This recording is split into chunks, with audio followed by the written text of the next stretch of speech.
Kidney की बीमारी जब किसी को ये होती है तो सबसे पहला और सबसे बड़ा सवाल दिमाग में यही आता है कि अब खाने पीने का क्या करें। तो चलिए आज इसी पर बात करते हैं एकदम गहराई से। तो सवाल यही है कि आखिर खाएं तो क्या खाएं। सुनने में ये बहुत मुश्किल सवाल लगता है ना? पर यकीन मानिए इसका जवाब आपकी किडनी की सेहत को बहुत बेहतर बना सकता है। तो बस आज हम आपको एक पूरा का पूरा ब्लूप्रिंट देने वाले हैं। एक ऐसी गाइड जो किडनी की बीमारी के हर स्टेज के हिसाब से आपके खानपान को समझने में मदद करेगी। तो तैयार है? चलिए शुरू करते हैं। देखिए हमारी पूरी बातचीत ना इन 6 खास न्यूट्रिएंट्स के इर्द गिर्द घूमेगी। प्रोटीन, नमक, पोटेशियम, फास्फोरस, एंटीऑक्सीडेंट्स और फाइबर।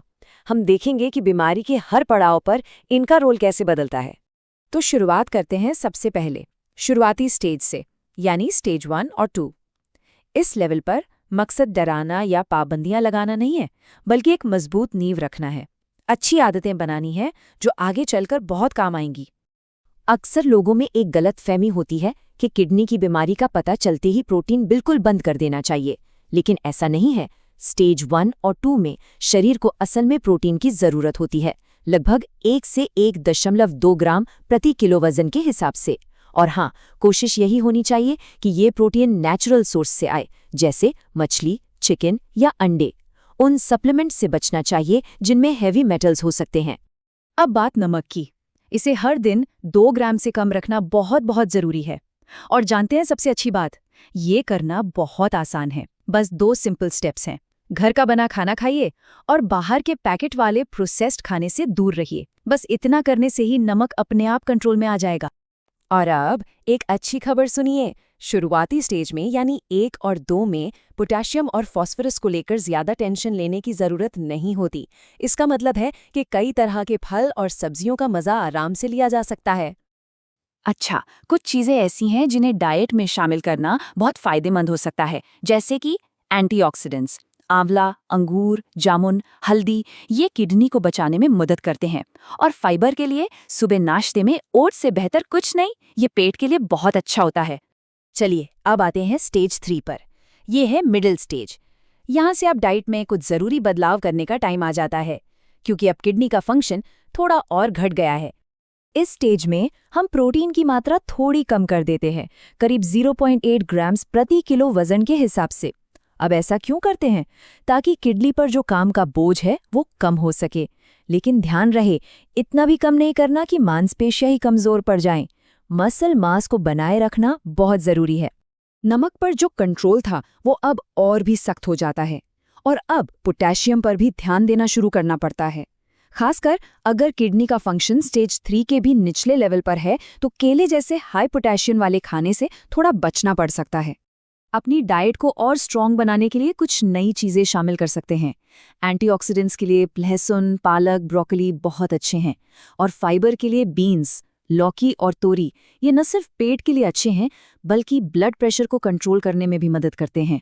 तो अब हम आगे बढ़ते हैं एडवांस स्टेज की तरफ, यानी स्टेज 4 और 5 डायलिसिस से पहले। इस पड़ाव पर किडनी का जितना भी फंक्शन बचा है उसे बचाने के लिए बहुत ही सावधानी से और एक्टिव होकर काम करना पड़ता है। यहाँ आकर प्रोटीन की मात्रा बहुत कम हो जाती है, सिर्फ 0.5 से 0.6 ग्राम प्रति किलो। कुछ स्टडीज में ये भी देखा गया है कि इस स्टेज पर प्रोटीन को इतना लिमिट करने से बीमारी के बढ़ने की रफ्तार को शायद धीमा किया जा सकता है।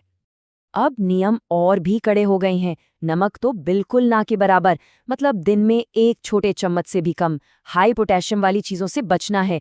और अब एक नई चीज पर ध्यान देना है, फास्फोरस। ये बहुत जरूरी हो जाता है, इसलिए दूध, दही, मेवे और बीज जैसी चीजों से दूर रहना होता है।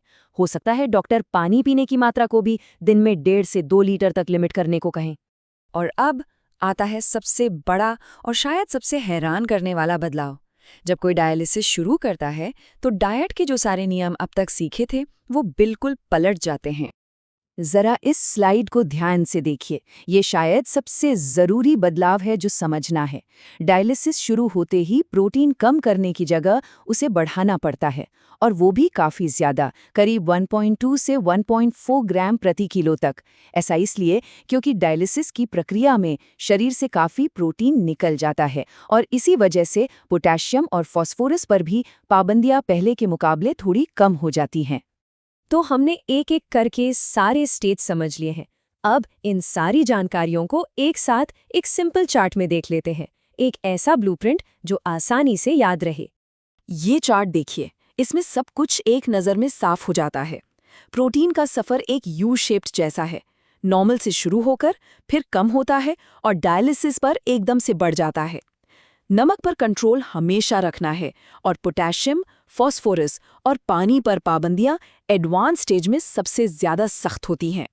तो आखिर में बस ये बात याद रखनी है, दवाइयाँ तो ज़रूरी हैं ही, लेकिन सही डाइट आपके इलाज में एक बराबर की पार्टनर है। ये आपको अपनी सेहत को कंट्रोल करने की ताकत देती है। तो अब जरा सोचिए, ये जानने के बाद कि आपकी स्टेज कौन सी है, आज आप अपने खाने में ऐसा कौन सा एक छोटा सा मगर बेहतर बदलाव ला सकते हैं। क्योंकि जब बात सेहत की हो तो सही जानकारी ही सबसे बड़ी ताकत होती है।